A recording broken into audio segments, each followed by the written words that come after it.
میرا نام ہے محمد اسماعیل، اجوا کا رہنے والا ہوں، اجوا جوکی ہاٹ۔ اصل اس کام کی شروعات جو ہوئی وہ اس وجہ سے کہ ہمارے جو ہے بہت سارے ساتھیوں نے فکر دلائی کہ گاؤں سماج میں، برادری میں، بلکہ پورے ملک میں بہت ساری جو ہے خامیاں ایسی ہیں ہر شعبے میں تقریباً، خاص طور پہ شادی بیاہ میں جو ہے، چاہے وہ لین دین کا رواج ہو یا کپڑا خریداری کا رواج ہو یا بارات وغیرہ میں بہت زیادہ لوگوں کا آنا جانا ہو، تو یہ فضول خرچیاں جو ہو رہی ہیں اس کے تعلق سے جو ہے جوکی و پلاسی کے تمام علماء و دانشوران کو جوڑا گیا تھا 8 جولائی کو اجوا عیدگاہ میں۔ تو اس میں مشورہ ہوا کہ سماج کے اندر جو بھی خامیاں ہیں خاص طور سے شادی بیاہ میں، تو اس کو کیسے دور کیا جائے، اس کے لیے رائے مشورے سے یہ طے پایا کہ ہر گاؤں میں جا کر کے جو ہے محنت کی جائے اور کچھ لوگوں کی جو ہے ایک جماعت تیار کی جائے جو اس عنوان پہ خاص طور سے محنت کریں، اور گاؤں میں کمیٹی کی تشکیل دی جائے۔ پورے گاؤں والے وہ کمیٹی کے انڈر جو ہے رہ کر ہر کام کو انجام دیں۔ تو اس طرح الحمدللہ اب تک جو ہے تقریباً 12 سے 15 گاؤں جانا ہوا، ہر جگہ لوگ اس کو اچھی طریقے سے لے رہے ہیں، خوش آمدید کہہ رہے ہیں، ویلکم کر رہے ہیں کہ بہت اچھا کام ہے، کیونکہ جس کی وجہ سے جو ہے جہیز کا لین دین کی وجہ سے جو ہے گاؤں سماج میں ہماری بہت ساری بچیاں ہیں جو اب تک جو ہے گھر بیٹھی ہیں، شادی نہیں ہو رہی ہیں۔ تو یہ سب رسم و رواج کیسے ختم ہو اس کی فکر کی جا رہی ہے۔ انشاءاللہ مولانا تفصیل سے بات کریں گے اس کے بارے میں۔ ہوا ایسا کہ عزیز محترم حافظ محمد اسماعیل ہمارے بھانجے ہیں مولانا شوکت صاحب، ان کے ہمراہ مولانا عظیم الدین صاحب، لوگوں نے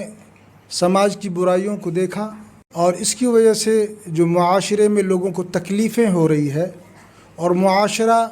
ایک طبقاتی یہ بٹورے کا شکار ہو گیا ہے، تقسیم ہو گیا ہے طبقاتی طور پر۔ مالدار لوگ خاص طور سے بارات کی نمائش کرتے ہیں، جہیز میں بھی نمائش کرتے ہیں اور کپڑا خریداری میں بھی بہت زیادہ غلو کرتے ہیں، بہت زیادہ اسراف کرتے ہیں، فضول خرچی کرتے ہیں۔ تمام چیزوں کو دیکھنے کے بعد لوگوں کا دل بے چین ہوا کہ اللہ کے نبی جناب محمد الرسول کی سنت مطابق اور جو انسانی ہمدردی کا تقاضا بھی ہے اور قانونی فطرت بھی اسی کا متقاضی ہے کہ ہم لوگ تحریک کی شکل میں معاشرے اور سماجی ان تمام برائیوں کے خاتمے کے لیے کمر بستہ ہو کر محنت کریں۔ الحمدللہ انہوں نے محنت کی۔ سب سے پہلے مسجد قباء اجوا عیدگاہ میں انہوں نے پروگرام کیا، اس کے بعد مسلسل ان کا پروگرام علاقوں میں ہوتا رہا۔ مجھے بھی مسوریا جانے کا اتفاق ہوا، سسونا بھی آنے کا اتفاق ہوا ہے۔ میں نے محسوس کیا واقعتاً یہ چیزیں کافی مفید ہوں گی، اور جس انداز سے کام ہو رہا ہے، یہ جو جمہوری ملک میں ہم رہتے ہیں ہندوستان کے اندر، اس میں ہر طبقے کے اندر یہ برائیاں عام ہو چکی ہیں، لیکن چاہا یہ جا رہا ہے کہ ہمارا مسلم معاشرہ جو ایک ذمہ دار معاشرہ ہے، یہ کیسے ایک صالح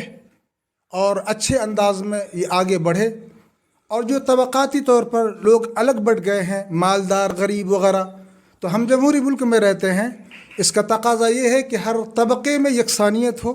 برابری ہو۔ تو لہٰذا اس لیے جو برائیاں ہیں بطور خاص جہیز کا تو شریعت میں وجود ہے ہی نہیں، اور ملک کا قانون بھی کہتا ہے کہ جہیز پر بندش عائد ہو اور اس پر قطعاً عائد ہو، اس کو بین کیا جائے۔ اور اسی طریقے سے کپڑا خریداری وغیرہ کا مطالبہ جو لڑکوں کی طرف سے ہوتا ہے، لڑکی والوں سے، یہ بھی غیر انسانی اور غیر فطری ہے، اور مجھے لگتا ہے یہ انسانی ہمدردی کے خلاف بھی ہے، اس لیے اس کو بھی ختم کرنا چاہیے۔ رہی بات لڑکیوں کی میراث کا، کہ لڑکیوں کی میراث کا حق ہم نہیں دے رہے ہیں۔ ہمیں نہیں چاہیے کہ ہم بالکل دربرداشتہ ہو کر کے اور ناپسندیدہ اور کہیے کہ ناراض ہو کر کے ہم لڑکیوں کا حق دیں۔ لڑکیوں کا حق اوپر والے نے دیا ہے، بحیثیت مسلمان ہم لڑکیوں کا حق دیں گے، اس کا نصف حصہ ہے پراپرٹی میں، غیر منتقلہ جائیداد میں، اور منتقلہ جائیداد میں بھی میراث میں اس کو ہم حصہ دیں گے۔ انشاءاللہ ان تمام چیزوں کو دیکھا جا رہا ہے، امید ہے کہ انشاءاللہ یہ کافی آگے بڑھے گا۔ جس علاقے میں گئے وہاں کے ہم نے ذمہ داران کو پکڑا، وہاں کے ممبران کو پکڑا، جو لوگ ملی اور سماجی کام کر رہے ہیں، ہم نے دیکھا لوگوں میں کافی درد بھی ہے اور جذبہ بھی کافی ہے۔ ان لوگوں نے اس کام کو اپنے ہاتھوں میں لیا ہے اور ہر جگہ کمیٹی تشکیل دی ہم نے، اور ہم نے کہا کہ واقعتاً کمیٹی والے کھڑے ہوئے اور اپنے پورے گاؤں کو جمع کیا اور انہوں نے اچھا خاصا کام کو انجام بھی دیا ہے۔ ایسا لگا ہے کہ کہیں کہیں تو ایسا ہوا کہ لوگوں نے عزم کیا کہ ہم مولوی طبقہ بطور خاص اور تبلیغی طبقہ ہم تو اعلان کر دیں گے بھائی ہم سادی شادی کریں گے، سادی شادی ہوگی، یہ جمعیت کا بھی پیغام ہے، سادی شادی ہوگی تو شادی آسان ہوگی اور زنا، بدکاری اور معاشرتی جو برائی ہے ہمارے سماج میں جو برائیاں ہیں وہ ختم ہو جائیں گی۔ اب دیکھا گیا ہے کہ غربت کی وجہ سے اور پیسہ کے نہ ہونے کی وجہ سے لڑکیاں بیاہ ہی نہیں جاتی وقت پر، اور اس کے نتیجے میں کبھی ایسا ہوتا ہے کہ کبھی مسلمان لڑکوں کے ساتھ بھاگ جاتی ہے، کبھی ایسا بھی ہوتا ہے کہ دین کے سلسلے میں ہمارے ہاں اتنی زیادہ کمزوری ہے کہ ان کو یہ بھی محسوس نہیں ہوتا کہ میں مسلمان خاتون ہوں، ان سے کبھی رابطہ کوئی غیر مسلم کرتا ہے تو وہاں بھی ان کے ساتھ وہ نعوذ باللہ چلی جاتی ہے۔ جب وہاں ان کے حقوق نہیں ملتے، بیوی ہونے کی حیثیت سے جو قانونی طور پر جو حق اس پر عائد ہوتا ہے وہ نہیں ملتا، پھر وہ آ کر کے یہاں پر منت اور سماجت کرتی ہے اور فریاد کرتی ہے، پھر سوشل میڈیا والے اس آواز کو اٹھاتے ہیں۔ آپ لوگوں کو مبارک ہو، آپ سوشل میڈیا پہ کام کر رہے ہیں۔ آج کل ہم یہ محسوس کرتے ہیں کہ حکومتی میڈیا بطور خاص قوم میں یکسانیت کو نہیں دے رہی ہے، قوم میں بٹوارہ کر رہی ہے، قوم میں طبقاتی تقسیم کر رہی ہے۔ آپ سوشل میڈیا والے اور باقی ہم دیکھ رہے ہیں ملک کے مختلف اضلاع میں، مختلف ریاستوں میں سوشل میڈیا بڑا اچھا کردار ادا کر رہا ہے کہ بھئی آپ یہ نمایاں کرنے کی کوشش کر رہے ہیں ہم جمہوری ملک میں رہتے ہیں، ہمارا قانون یکساں ہے اور جو قانون تقاضا کرتا ہے کہ ہر طبقے کو اور ہر مذہب کے لوگوں کو برابر کا حق ملنا چاہیے، ہم یہ چاہتے ہیں واقعتاً برابر کا حق ملنا چاہیے۔ ہم یہ کوشش اسی لیے کر رہے ہیں تاکہ یہ سماجی برائی جو جہیز جس پر بین ہے قانونی طور پر، اس کو ہم معاشری طور پر مذہب کا رنگ دے کر کے، مذہب چونکہ تقاضا اس چیز کا کر رہا ہے، ہم اس کو بین کرنا چاہتے ہیں، ہم اپنے معاشرے سے اس کو ختم کرنا چاہتے ہیں، اور بارات میں جو نمائش ہوتی ہے ہم اس کو ختم کرنا چاہتے ہیں تاکہ طبقاتی طور پر اور قومی طور پر یکسانیت ہو کہ ہر غریب آدمی ایک طریقے سے شادی کر سکے، ہے نا۔ تو میرا یہ پیغام ہے۔ اور اب یہ تحریک فلاح انسانیت کے لیے میں نے کی طرف سے آج جو ہمارا جلسہ ہوا ہے بطور خاص یہ ہمارے ذمہ داران ہیں، ان کی طرف سے ہم نے تقاضا کیا ہے کہ تحریک فلاح انسانیت تمام ہمدردان اور مخلص مسلمانوں سے تقاضا کرتا ہے کہ اللہ کی رضا کے لیے اور انسانی ہمدردی کو مد نظر رکھتے ہوئے اپنے معاشرے کو ان تمام رسومات بد، ان بدعات، ان تمام خرافات جو طبقات اور قوم میں ہمارے سماجی یکسانیت کو جو ختم کرتی ہے، اس کو برباد کرتی ہے، ان تمام چیزوں سے نجات دلانے کے لیے اپنا اپنا کردار آپ لوگ بھی ادا کیجئے، میڈیا والے اور جوان لوگ بھی انشاءاللہ ادا کریں گے۔ اور ہم نے ہر جگہ کمیٹی تشکیل اس لیے دی ہے کہ کمیٹی والے خود وہاں نگرانی کریں گے تاکہ لڑکی کے باپ شرمندہ نہ ہوں، بلکہ وہ خود کہے ہم نہ جہیز لیں گے نہ ہم دیں گے، اور جہیز لینے ہم آپ کو نہیں دیں گے، بلکہ جو مذہبی ہمارا تقاضا ہے اور قانونی تقاضا ہے، اس قانونی اور مذہبی تقاضے کو ہم پورا کریں گے۔ مجھے امید ہے کہ انشاءاللہ یہ بات سب تک پہنچے گی اور ہر مسلمان اس بات کو لے کر انشاءاللہ آگے بڑھیں گے اور ایک اچھا معاشرہ وجود میں آئے گا۔ وما علینا الا البلاغ۔ صاحب اور ان کے رفقائے کار جتنے بھی لوگ ہیں، مجھے بے حد خوشی ہو رہی ہے کہ اس تحریک کو لے کر یہ گاؤں گاؤں جا رہے ہیں۔ اللہ تعالیٰ ان سب کو ہمت و حوصلہ مرمت فرمائے اور آسانیاں پیدا فرمائے اور رکاوٹوں کو دور فرمائے۔ یہ اس وقت میں اس کی بہت شدید ضرورت ہے کہ اس تحریک کو تیز سے تیز کیے جائیں، اس لیے کہ جس طرح سے ایک لڑکا اور ایک مرد کو جینے کا حق ہے، اسی طرح سے بعین ہی ایک لڑکی کو بھی جینے کا حق ہے۔ آپ سنتے ہیں اور ہم بھی سنتے رہتے ہیں کہ کہیں لڑکی کو مار دیا، کہیں اس کو بے گھر کر دیا، کیوں بھائی؟ کہ جہیز نہیں۔ جہیز کی وجہ سے کسی کی زندگی چھینی جا رہی ہے اور کسی کی جوانی لوٹی جا رہی ہے اور کسی کو ادھر لٹکائے ہوئے ہیں، اور تقریباً 60% نئی نویلی دلہن جو اپنے سسرال میں ہیں وہ گھٹ گھٹ کی زندگی گزار رہے ہیں۔ ہماری شریعت اس بات کو گوارا نہیں کرتی، کسی بھی ظلم کو برداشت نہیں کرتی۔ ہم تو چاہتے ہیں، یہ تحریک کے ذریعے سے ہم پیغام دینے چاہتے ہیں کہ شادی بیاہ وغیرہ کے اندر وہی راستہ اختیار کریں جو نبی پاک صلی اللہ علیہ وسلم کا راستہ ہے، اور ہم ہر سماج میں جائیں گے، ہر سماج میں جائیں گے، چاہے وہ مسلم سماج ہو، غیر مسلم سماج ہو، ہر سماج میں جائیں گے اور یہ گزارش کریں گے کہ جہیز انسانیت کے خلاف ہے۔ جہیز مانگنا، مطالبہ کرنا، لینا دینا، یہ سب کچھ ایک جوانی کے، ایک جوان عورت کے جوانی کے بدلے میں یہ سارا کچھ لیا جا رہا ہے۔ انسان بحیثیت انسان اس کو سمجھیں اور اس رسم بد کو توبہ کریں اور اس سے باز آئیں۔ اس لیے یہ تحریک ہمارے لیے بہت اہم ہے کہ ہم ہر سماج میں جائیں اور لوگوں کو یہ پیغام دیں کہ یہ ظلم ہے، اس ظلم سے باز آ جاؤ۔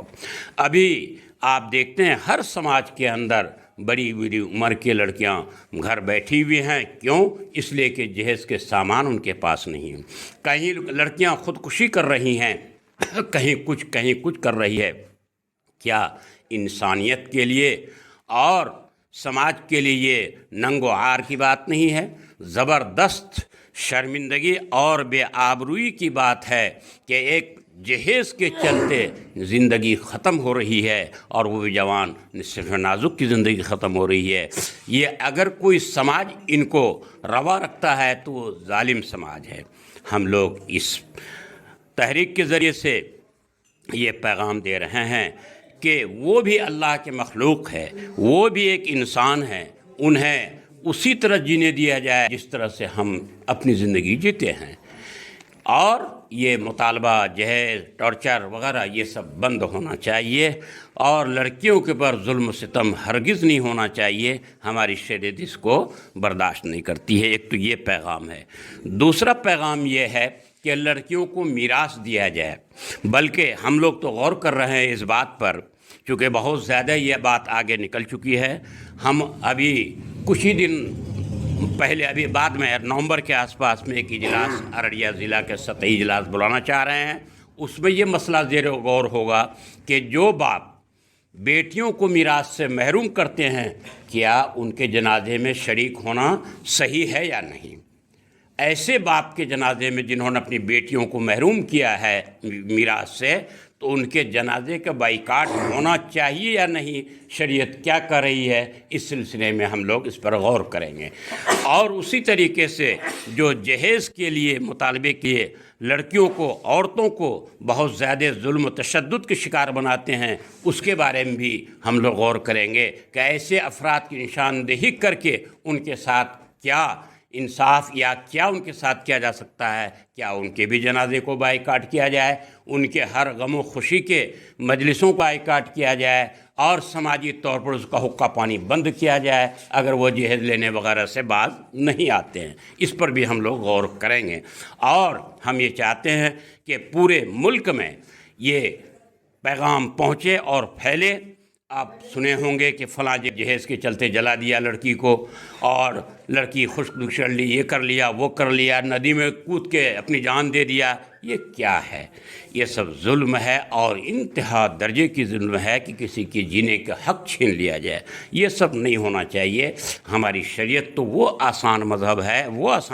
ہے، ساری سہولیات اس میں موجود ہیں، لیکن فرق یہ ہے، آپ یوں سمجھیے کہ ایک راستہ 20 فٹ چوڑائی میں ہے، 20 فٹ چوڑائی میں راستہ ہے،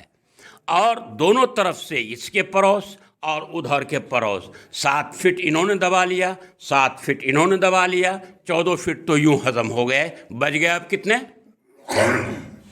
6 فٹ بچ گئے۔ اور ہم اور آپ کہتے ہیں کہ راستہ بہت تنگ ہے۔ نہیں، اسی طرح سے ہماری شریعت ہے، ہماری شریعت کا راستہ بہت وسیع ہے، لیکن لوگوں نے اس کو تنگ کر دیا ہے۔ اس تنگی کو دور کرنا ہے، اور جو راستے ہیں شاہراہ عام ہے جو رسول اللہ صلی اللہ علیہ وسلم کی طرف سے ہمیں ملے ہیں، اس راستے کو باقاعدہ راستہ بنایا جائے، اور اس پر چلنے کے لیے ہر کسی کو آمادہ کیا جائے۔ کوئی کسی طرف سے اس راستے کو تنگ نہ کرے، چاہے وہ کوئی بھی ہو۔ وما علینا البلاغ فقط والسلام۔ آج جو ہمارے گاؤں میں یہ